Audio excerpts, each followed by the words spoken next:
테슬라 소식입니다. 테슬라의 내년 차량 판매가 80만 대를 넘어설 것이라는 전망이 국제신용평가사 스탠더드 앤드 푸어스에서 나왔다. 경제 매체 마켓워치에 따르면 S&P는 12일 테슬라의 생산 효율성 향상, 경쟁적 지위 강화 등을 거론하면서 이 회사에 대한 채권 신용 등급을 B+에서 BB로 상향 조정했다. 특히 S&P는 등급 상향 조정의 이유 중 하나로 테슬라가 올해 47만여 대의 차량을 인도할 것으로 예상하며 내년 판매 물량은 80만 대를 넘어설 수 있다고 밝혔다. 또 모델 3때보다 모델 Y의 생산 증대 속도가 상당히 빠르다면서 테슬라의 추가적인 효율성 및 기술 향상이 기대된다고 덧붙였다. 앞서 테슬라는 올해 3분기 13만 9,300대의 차량을 인도하는 등 올해 9개월간 31만 8천여 대를 판매한 것으로 알려졌다. 테슬라 모델 3이 19개국 베스트셀링 전기차에 올랐다는 연구 결과가 나왔다. 구글 검색 데이터를 통해 세계에서 가장 인기 있는 전기차 자리에 오른 바 있는 모델 3은 최근 영국 뉴스위치사의 조사 결과 글로벌 19개국에서 지배적인 위치를 차지한 것으로 나타났다. 뉴스위치는 지난해 전기차 숫자는 글로벌 210만 대에 이르렀고 전 세계 도로에서 점점 더 그 숫자가 늘어나고 있다며 모델 3의 인기를 나타내는 지도를 공개했다. 미국을 포함해 캐나다, 멕시코, 호주, 뉴질랜드, 중국, 홍콩, 한국, 스리랑카, 아랍에미리트, 오스트리아, 스위스, 벨기에, 네덜란드, 덴마크, 영국, 스웨덴, 핀란드, 아이슬란드 등 노란색으로 표기된 19개 국가에서 모델 3의 인기가 높은 것으로 나타났으며 리투아니아의 경우 모델 3이 아닌 모델 X의 선호도가 높은 것으로 나타났다. 르노니산 얼라이언스는 15개국에서 리프와 조의 인기가 높았으며 폭스바겐, 이골프는 독일, 노르웨이, 슬로바니아 등에서 선호하는 것으로 나타났다. 중국 베이징 자동차 그룹은 6개국 이상에서 EC 시리즈 등의 판매율이 높았다. 한편 테슬라는 지난해 약 30만 대 이상의 모델 3을 판매했으며 전체 라인업은 전년 대비 50% 증가한 35만 7,820대가 판매됐다고 밝힌 바 있다. 일론 머스크는 올해 말까지 전기차 50만 대 판매 목표를 선언, 과연 기록을 달성할 수 있을지 관심이 집중되고 있다.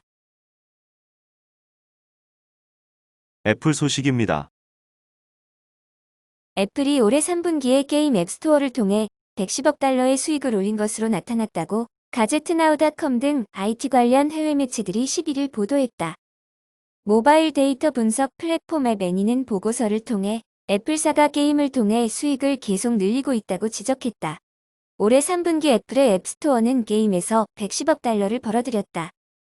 애플의 게임 카테고리를 통한 수익은 구글이 플레이스토어로부터 벌어들이는 수익을 상회하는 수준이다. 앱스토어를 통한 다운로드 총 횟수는 90억 건에 달했다. 이 중 게임 다운로드 수는 26억 건을 기록했으며 애플의 앱스토어 수익 110억 달러에서 상당한 비중을 차지하는 것으로 분석된다. 앱스토어의 다운로드 횟수는 20% 증가했으며 인도와 한국이 이 같은 증가율 상승의 상당 부분을 차지하고 있는 것으로 알려졌다. 미국과 일본은 모든 앱 다운로드에서 1위와 2시장이었다. 게임에 관한 한 아이폰을 사용하는 이용자들이 다운로드 수는 적지만 많은 게임당 비용을 지출하는 것으로 나타났다. 구글의 플레이스토어에서 10억 건의 게임 앱 다운로드가 이루어졌으며 이는 구글 총 앱 수익의 80%를 점한다. 올해 3분기 애플의 앱스토어에서 모바일 게임의 주간 평균 다운로드는 2분기 연속 10억 건을 돌파했으며 1년 전보다 15%나 늘어났다. 또한 3분기에 330억 개의 앱이 다운로드됐다. 아마존 소식입니다. 아마존이 내년부터 현장에 투입키로 한 순수전기 배달 차량의 모습이 처음으로 공개됐다. 이 차를 만든 곳은 미국의 신생 전기차 업체 리비안이다. 12일 더 버지 등 미국 언론에 따르면 리비안에 발주한 벤 형태의 전기 배달차의 동작 시제품을 선보이고 이 차량을 내년부터 배달 현장에서 활용할 계획이다. 이번에 아마존이 공개한 시제품은 리비안에 발주한 3가지 배달 차종 가운데 하나다. 아마존은 내년부터 시작해 오는 2030년까지 총 10만 대를 배달 현장에 투입한다는 방침이다. 우선 내년부터 전기 배달차를 활용하기 시작해 2022년까지 1만 대를 배달 현장에 보급할 계획이다. 아마존은 이 전기 배달차에 대해 리비안의 기술력과 아마존의 물류 경험을 합친 결과물이라고 평가했다. 아마존은 구체적인 사양을 공개하지는 않았으나 차량 주변을 360도 살필 수 있는 카메라가 장착될 예정이고 아마존의 인공지능 비서 알렉사도 탑재돼 운전자에게 손을 대지 않고 내비게이션을 사용하는 등의 편의를 제공할 것으로 알려졌다. 보잉 소식입니다. 로이터에 따르면 보잉은 항공기 수요 20년 전망치를 하향 조정했다. 수요 전망 소식의 보잉 주가는 이날 11.66달러 폭락한 159.54달러로 마감했다. 오전 장에서 175달러에 육박하기도 했지만 수요 전망 하향 조정이 투자자들의 매도세를 불렀다. 보잉은 코로나19 여파로 앞으로 수년간 항공기 인도가 크게 줄어들 것으로 우려했다. 유럽 에어버스와 함께 항공기 시장을 양분하고 있는 보잉은 앞으로 20년 동안 인도될 민간 항공기가 43,110대에 그칠 것으로 예상했다. 가치는 작년 전망치 6조 8천억 달러와 차이가 없었지만 항공기 인도 대수는 지난해 예상치 44,040대보다 2% 줄어든 43,110대에 그칠 것으로 전망했다. 항공기 규모가 여전히 2배 증가하는 수준이기는 하지만 2009년 세계 금융위기 이후 처음으로 보잉의 20년 수요 전망치가 하향 조정됐다.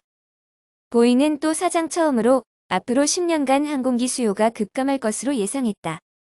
2020에서 2029년 항공기 인도 대수가 지난해 추산됐던 2550대보다 10.7% 적은 18,350대에 그칠 것으로 전망했다.